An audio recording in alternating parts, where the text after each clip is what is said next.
Hi everyone, I make a lot of sandwiches for my kids and wanted to try this sandwich decruster and sealer and see if it's worth it. And since I have these ring cutters already, I figured I would compare the two because my drawers are already crowded and I don't know if I can justify another single-use kitchen tool. And with the ring cutters, I can make a bunch of different size sandwiches if I want to. The cutter consists of two parts, the blue sealer and the white cutter. It's pretty straightforward to use. You basically just make a sandwich and push down. Pretty easy. And I'll get a set of ring cutters that are close to the same size.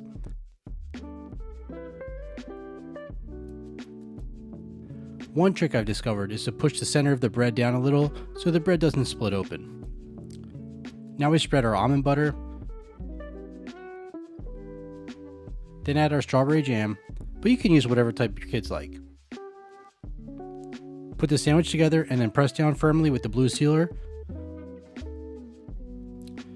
You need to press hard enough that the bread sticks together.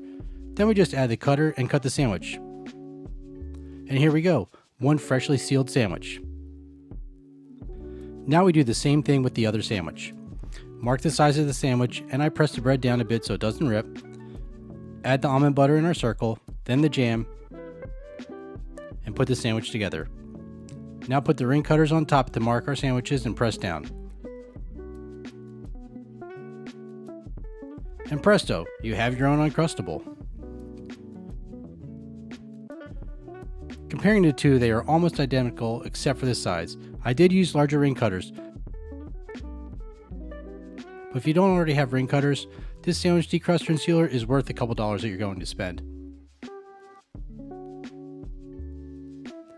And you can use this cutter for more than just making sandwiches. If you want to see some other uses, leave me a comment and I'll make the video.